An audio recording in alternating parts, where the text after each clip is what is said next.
ॐ अज्ञानतिमिरान्धस्य ज्ञानाञ्जनशलाकया चक्षुरुन्मिलितं येन तस्मै श्रीगुरवे नमः। वाञ्छाकल्पतरुभ्यश्च कृपा सिन्धुभ्येव च पतितानां पावनेभ्यो वैष्णवेभ्यो नमो नमः। नमो महावदन्याय कृष्णप्रेमप्रदायते कृष्णाय कृष्णचैतन्य नाम्ने गौरत्विषे नमः। हे कृष्ण करुणा सिन्धो दीनबन्धो जगत्पते गोपेश गोपिकाकान्त राधाकान्त नमोस्तुते।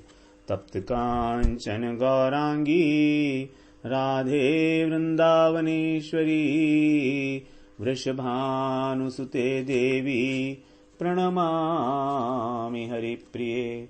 वृंदाय तुलसीदेव्यै प्रियायै केशवस्य च कृष्ण भक्ति प्रदे देवी सत्यवत्यै नमो नमः। श्री कृष्ण चैतन्य प्रभो नित्यानंद श्री अद्वैत गदाधर शिवासादि गौर भक्त वृंद। हरे कृष्ण कृष्ण कृष्ण हरे हरे, हरे राम राम राम हरे हरे। हरे कृष्णा। सर्वप्रथम मैं अपने गुरुपाद पद्म ओम विष्णुपाद अष्टोत्तर शत श्री श्रीमद् भक्ति वेदांत माधव गोस्वामी महाराज के चरण कमलों में अनंत कोटि दंडवत प्रणाम ज्ञापन करता हूं। हम लोग श्रीमद् भगवद गीता के 8वें अध्याय का और चौथा श्लोक श्रवण कर रहे हैं, जिसमें भगवान ने अर्जुन के 3 प्रश्नों का उत्तर दिया। अधिभूत क्या है, अधिदैव क्या है और अधियज्ञ क्या है। अधिभूतम क्षरो भाव पुरुषस्य अधिदैवतम अधियज्ञोऽयमेवत्र देहे देहभृतां वर। हे देहधारियों में श्रेष्ठ अर्जुन, जो अधिभूत है वो है क्षरोभाव। क्षरोभाव का मतलब है पंच महाभूत, पंच तन्मात्रा, जितने भी विनाशी पदार्थ हैं संसार के, जिनका क्षय होता है, उसको कहा गया क्षरोभाव। और पुरुषस्य अधिदैवतम, और जो विराट पुरुष हैं, तो विराट पुरुष के जो अलग अलग अंग हैं, उसमें जो अलग अलग देवता हैं, वो सभी देवता सभी प्राणियों के भी अंगों में विराजमान हैं। तो उन सभी देवताओं को जो अपने वश में किए हैं, अधिकार में किए हैं, जो उनके अधिपति हैं, वही विराट पुरुष को कहा गया है अधिदैवतम। और अधियज्ञो अहमेवत्र देहे, इस शरीर के अंदर जो अधियज्ञ है वो मैं हूं। मैं का मतलब भगवान कह रहे हैं स्वयं। भगवान स्वयं होने का मतलब क्या है? उनके भगवान के जो अंश हैं, भगवान कृष्ण अवतारी पुरुष, तो उन्हीं के जो अंश हैं, अंश के अंश के अंश, डायरेक्ट अंश नहीं है भगवान के, अंश के अंश के अंश के अंश जो हैं, क्षीरोदक्षाई विष्णु, जो अंतर्यामी परमात्मा के रूप में हमारे हृदय के अंदर विराजमान हैं, उन्हीं को कहा गया है मैं अधियज्ञ हूं, जो प्रेरणा करते हैं हमारे हृदय में विराजमान होकर, और जिनका योगी लोग ध्यान करते हैं, ध्यान में समाधि में जाकर, उनको कहा गया है वो प्रादेश मात्र में स्थित हैं। केचित स्वदेहांत हृदयावकाशे प्रादेश मात्रम पुरुषम वसंतम। दूसरे अध्याय का, दूसरे स्कंद के दूसरे अध्याय का 8वां श्लोक है भागवत का। केचित स्वदेहांत हृदयावकाशे, हृदय के अंदर, हृदयावकाशे, हृदय के अंदर जो है प्रादेश मात्रम पुरुषम वसंतम, जो प्रादेश मात्र स्थान है, प्रादेश का मात्र का मतलब है हमारी अंगूठे से लेकर और तर्जनी के अग्रभाग तक, अंगूठे के अग्रभाग से तर्जनी के अग्रभाग तक जितना हमारा फैलाव आता है, लगभग 6-7 इंच का, वो उतने मात्र में प्रादेश मात्रम। कठोपनिषद में भी कहा गया है अंगुष्ठ मात्र पुरुषो मध्य आत्मनि तिष्ठते, वहां पर अंगुष्ठ के बराबर बताया गया है। तो ये जो क्षीरोदकशाही विष्णु हैं, ये हैं कौन?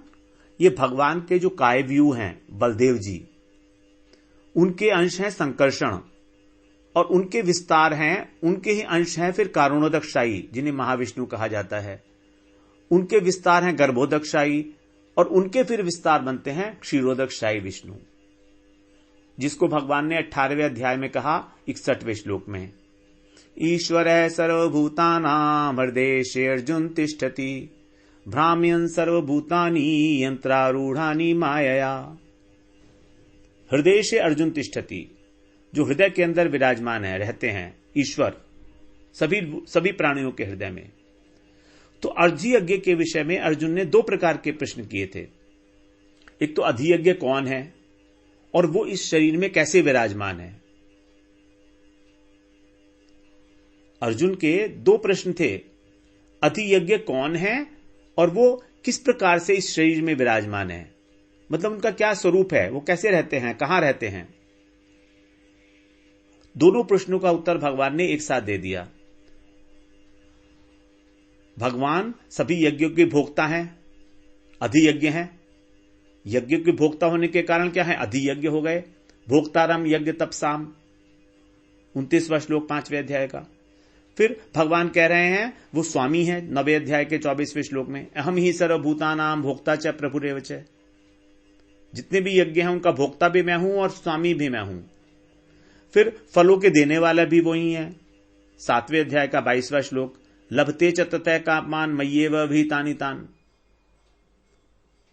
तो भगवान यज्ञ के भोक्ता हैं, भगवान यज्ञ के स्वामी हैं, और भगवान उन यज्ञों का फल भी देने वाले हैं।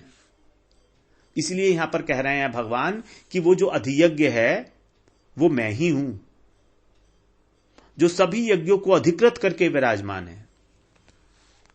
यज्ञो वही विष्णु, स्वयं विष्णु ही यज्ञ हैं। अब दूसरा प्रश्न था अर्जुन का, वो अधियज्ञ शरीर में कैसे हैं। तो इसके उत्तर में भगवान ने सिर्फ 2 शब्द बोले, अत्र देहे। अत्र देहे माने इस शरीर में, यहां पर अंतर्यामी के रूप में। अत्र माने यहीं पर ही है, यहां कहां पर, हृदय में। तो भगवान सर्वव्यापी हैं, लेकिन साथ साथ वो सबके शरीर के अंदर, हृदय के अंदर भी विराजमान है। सर्वव्यापी तो हैं, लेकिन स्पेशल रूप से भी विराजमान है। जैसे अग्नि सर्वत्र विराजमान है, लेकिन लकड़ी के अंदर विशेष रूप से विराजमान है। जैसे जल तो सर्वत्र विराजमान है, सर्वत्र जल है, लेकिन कुएं के अंदर स्पेशल रूप से जल है। वैसे ही भगवान विष्णु सर्वत्र व्याप्त हैं, लेकिन प्राणियों के हृदय में स्पेशल रूप से, विशेष रूप से विराजमान है। सो सर्वव्यापी है होते हुए भी जब स्पेशल रूप से विराजमान है, उसी को भगवान ने कहा अधियज्ञ अहमेवत्र।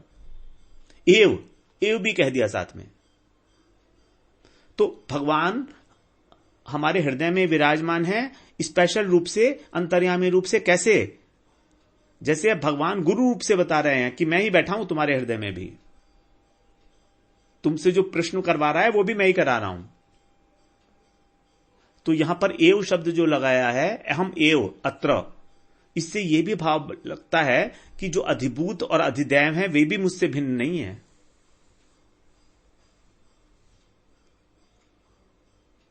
अधियज्ञ के विषय में तो भगवान ने स्पष्ट बोल दिया कि ये मैं ही हूं, अधियज्ञ तो मैं ही हूं। इसका यह मतलब नहीं है कि अधियज्ञ और अधिदैव कोई और हैं, वो भी तो सब मेरे ही हैं। तो यहां साक्षात रूप से तो मैं विराजमान हूं अधियज्ञ के रूप में, लेकिन जो अधिभूत और अधिदैव हैं वो भी सब मेरी ही प्रकृति है, मेरी ही छाया है, वो मेरा ही स्वरूप है, मेरी ही सत्ता से है। उनका भी, उनकी भी जो सत्ता हो रही है प्रकाशित, वो मेरी ही सत्ता से हो रही है। फिर आगे बताए हैं यहां पर देहे देह भृताम वर। वर का मतलब होता है श्रेष्ठ। तो जितने भी देहधारी पुरुष हैं तुम अति श्रेष्ठ हो। मतलब जो मनुष्य ये जान लेता है कि उसके हृदय के अंदर परमात्मा है, वही श्रेष्ठ है।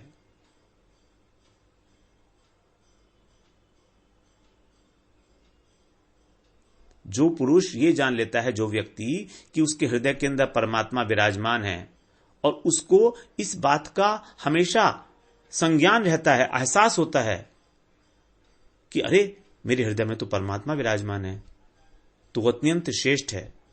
इस श्रेष्ठता का कारण अब उससे कोई पाप कर्म नहीं होगा, क्योंकि भगवान देख रहे हैं ना साक्षी रूप में।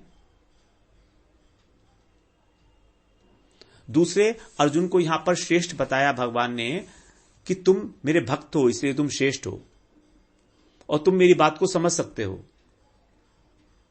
तुम मेरी बात को समझ लो, मैं क्या कहना चाह रहा हूं। मैं ये कह रहा हूं तुमसे, एक जगह मैंने ये भी कहा कि जब तुम मेरे इन 6 तत्वों को समझ जाओगे तभी तुम पूरा समझ पाओगे। भगवान का समग्र रूप है ये, ब्रह्म, अध्यात्म, कर्म, अधिभूत, अधिदैव और अधियज्ञ। मतलब यह है कि सब कुछ मैं ही हूं। मत्तः परतरम नान्यत् किंचिदस्ति धनंजय। सब कुछ मैं ही हूं, मेरे से अतिरिक्त कुछ नहीं है। परतरम नान्यत्, मुझसे अतिरिक्त कुछ नहीं है, नथिंग। और तुम्हारे लिए यह बात समझना बड़ी बात नहीं है। अर्जुन के लिए कह रहे हैं क्योंकि तुम तो श्रेष्ठ हो, वर हो, वर्णीय मतलब जो श्रेष्ठ होता है वो भगवान के संकेत को भी समझ जाता है, जो उनकी प्रेरणा को ठीक ठीक समझ ले और उसी प्रकार का आचरण करे। अब जब भगवान के हृदय की बात को अर्जुन समझ लेंगे तो फिर अर्जुन आचरण कैसे करेंगे? वही करेंगे जो भगवान चाह रहे हैं, अपनी मनमानी नहीं चलेगी फिर। तो भगवान देखिए कितना उत्साह दे रहे हैं अर्जुन को, मतलब अर्जुन के माध्यम से हमें, कि इस बात को तुम समझ लो कि जो कुछ भी हूं मैं ही हूं और अब तुम वही करो जो मैं चाहता हूं तुम्हारे से कराना। यंत्रारूढ़ानी माया, अल्टीमेटली तुम्हें मैं ही नचाऊंगा अपनी माया के द्वारा। तो या तो तुम माया के द्वारा नाच लो और या तुम मेरे द्वारा नाच लो, तुम्हारी जो पसंद हो। माया के द्वारा नाचने का मतलब है अपने देह धर्म के द्वारा प्रेरित होना। मेरी मर्जी है तो मैं ऐसा करूंगा, यह है माया के द्वारा नाचना। और भगवान के द्वारा नाचना मतलब अपने आत्मधर्म में प्रतिष्ठित होकर भगवान की सेवा। क्योंकि नाचना तो है, कर्म तो करना है। तो या तो तुम माया के वश में, यंत्रारूढ़ानी माया, या माया जैसे तुम्हें कर्म वश नचा रही है, कर्म संस्कारों के अनुरूप वैसे नाचते रहो। और यदि तुम श्रेष्ठ हो, यदि तुम बुद्धिमान हो, यदि तुम ये जानते हो कि मैं तुम्हारे हृदय में बैठा हूं, मुझे स्वीकार करते हो मेरी सत्ता को, तो मेरी बात मानो। देखिए भगवत गीता लोगों में बड़ी प्रिय है, बड़ा इसका सम्मान है। लेकिन उस सम्मान का क्या जब हम भगवान की बात ही ना सुने? हम भगवत गीता के ऊपर कसम तो खा सकते हैं, लेकिन भगवान ने जो कहा है उसे नहीं मानेंगे, तो ये क्या सम्मान हुआ? हम लोग भारतवासियों का एक बहुत बड़ा सौभाग्य यही है कि हमें भगवत गीता जैसा ग्रंथ मिला है, जिस साक्षात भगवान एक एक शब्द बता रहे हैं, खोल खोल कर, समझा समझा के, बार बार वही बात। जो लोग 1 साल से श्रवण कर रहे हैं, 2 साल, 1.5 साल से भगवत गीता को, वो जानते हैं इस बात को कि कितनी बार भगवान सब बातें रिपीट कर रहे हैं।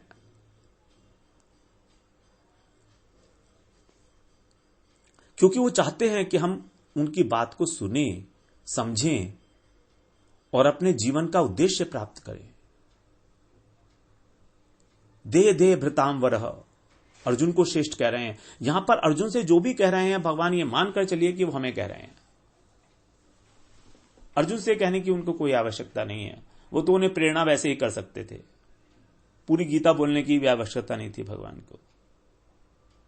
अर्जुन और भगवान तो दोनों अभिन्न हैं। भगवान ने यह बात स्वीकार की है, अर्जुन मेरी आत्मा है और मैं अर्जुन की आत्मा हूं।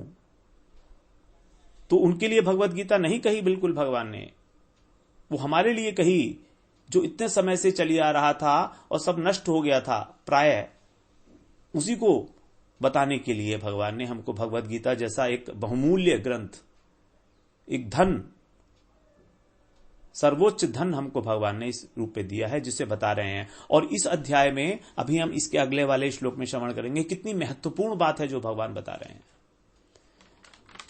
अगर कोई सबसे महत्वपूर्ण बात हो सकती है तो वही है 5वां और 6ठे श्लोक में, जो हमारे लिए इमीडिएट एप्लीकेबल है।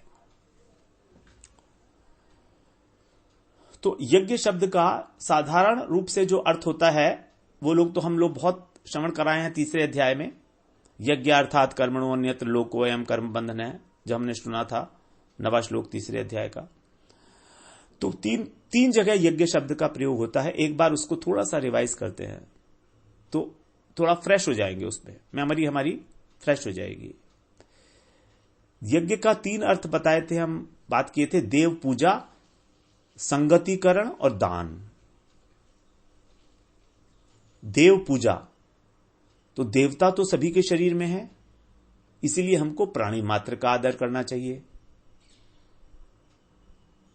हृदय में सबके भगवान हैं, इसलिए हमको प्राणी मात्र का आदर करना चाहिए। लेकिन दृष्टि भगवान की ओर रहनी चाहिए, परमात्मा के ऊपर, न कि उसके गुणों और अवगुणों के ऊपर। क्योंकि ये गुण देखेंगे तो आसक्ति हो जाएगी और दोष देखेंगे तो द्वेष हो जाएगा। अब गुण और दोष ये तो परिवर्तनशील है। आज गुण है, किसी व्यक्ति के लिए वो गुण है तो किसी के लिए दोष हो जाता है, ऐसा भी है। अगर हम किसी व्यक्ति का गुण देखते हैं और दोष देखते हैं तो आज जो गुण है वही दोष हो जाएगा हमारे लिए कल। हमारा भाव परिवर्तन हो गया अगर तो हमें गुण दोष के प्रति दृष्टि रखनी ही नहीं चाहिए। ये जो निंदा है ये सबसे खराब चीज है, सबसे खराब चीज है निंदा। वैष्णव निंदा तो है ही है खराब, वो तो अपराध है बहुत बड़ा, उससे तो भक्ति का ही पतन हो जाएगा। लेकिन साधारण निंदा भी हमारे लिए बिल्कुल नहीं है, हमारे लिए है ही नहीं वो। हमारे लिए हमारे सारे हृदय को कलुषित कर देती है। उस हृदय को जहां पर भगवान को आकर बैठना है, कहां बिठाएंगे हम आपको भगवान को लाकर? जब हमारे हृदय के अंदर गुण और दोष भरे हुए हैं निंदा के, तो कहां पर लाकर बिठाएंगे भगवान को? तो हमको हमेशा अपनी दृष्टि उस परमात्मा पे रखनी चाहिए, प्रत्येक व्यक्ति के अंदर, प्रत्येक प्राणी में, प्रत्येक प्राणी के प्रति एक सौहार्द भाव हो कि जैसे मैं एक आत्मा हूं वैसे ही भी एक आत्मा है। सिंपल। थोड़ा सा मुश्किल है, अगर कोई हमारा दुश्मन है तो उसके प्रति दोष बुद्धि ना रखना बड़ा मुश्किल काम है, मगर करना तो पड़ेगा, बुद्धिपूर्वक करना पड़ेगा शुरू में। दूसरा है संगतिकरण। संगतिकरण का मतलब है सत्संग। सत्संग ही यज्ञ है। सत्पुरुषों के संग में हरि कथा श्रवण करना, इसी से हमारा शुद्ध होता है हृदय। तो देव पूजा और सत्संग, सत्संग की महिमा तो कितनी ही कहो कहते ही चले जाओ, अंत ही नहीं है। ध्रुव महाराज ने साधु पुरुषों का संग मांगा, भगवान का दर्शन होने पर ध्रुव महाराज कहते हैं मुझको तो साधुओं का ही संग चाहिए, वही है मेरी इच्छा। सत्पुरुषों का संग होगा तो आपकी हमेशा कथाएं होती ही रहेंगी और बस यही जीवन का लक्ष्य है, इसी से हमारी आत्मा का उद्धार होगा। तीसरा है दान। यह भी एक प्रकार का यज्ञ है, क्योंकि भगवान ही जो है दान करने के रूप में प्रेरणा देते हैं, अधियज्ञ के रूप में। तो लेने वाले के हृदय में भी वही बैठा है और देने वाले के हृदय में भी वही बैठा है। तो जो दिया जा रहा है पदार्थ, वो तो है अधिभूत, नश्वर। जब हम किसी को दान देते हैं तो क्या है? वो अधिभूत है, नश्वर पदार्थ है। और जो ले रहा है वो कौन है? अधिदैव। लिया कैसे जाता है दान को? हाथ से लिया जाता है, और हाथ का देवता कौन है? इंद्र। तो ये हो गया देवता। तो इस प्रकार से अधिभूत, अधिदैव और अधियज्ञ, इस रूप में केवल भगवान ही हैं और कोई नहीं है। अधिभूत भी भगवान है, अधिदैव भी भगवान है, और अधियज्ञ तो भगवान है ही है। प्रेरणा करने वाले भी भगवान, प्रेरणा करके जो चीज दी जा रही है वो भी भगवान, और जिसको दिया जा रहा है वो भी भगवान का ही रूप। उनसे पृथक कुछ है क्या? देने वाला भी भगवान का रूप, लेने वाला भी भगवान का रूप, और जो वस्तु दी जा रही है वो भी भगवान का रूप। अधिभूत दिया जा रहा है, अधिदैव ले रहा है, और अधियज्ञ जो है वो प्रेरणा करके दे रहा है। तो वास्तविक कर्ता और वास्तविक भोक्ता भगवान ही हैं। इस बात को कहने का यही अर्थ हुआ, हम नहीं हैं। हम तो जबरदस्ती उसमें अपना कर्तापन और भोक्तापन का आरोप कर लेते हैं, और इस आरोप का कारण है अविद्या।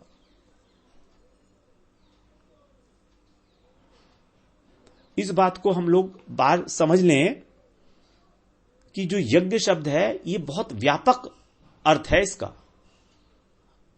इसको संकीर्ण अर्थ में ना लें कि हमने हवन कुंड के अंदर, अग्नि कुंड के अंदर हवन सामग्री को डालकर स्वाहा स्वाहा कहना ही यज्ञ नहीं है। 24/7 हम लोग यज्ञ कर रहे हैं। 24 घंटे हमारे द्वारा यज्ञ संपादित हो रहा है।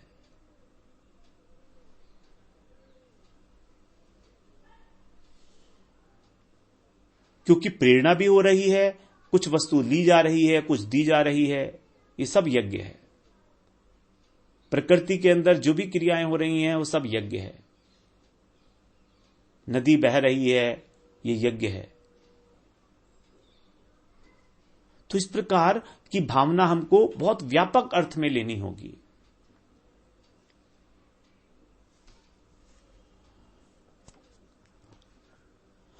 अब भगवान ने अपने समग्र रूप के 6 घटक बताए, 6 पार्ट्स। यही है 6 पार्ट्स। ब्रह्म, संपूर्ण अध्यात्म, संपूर्ण अध्यात्म का मतलब संपूर्ण जीव समुदाय,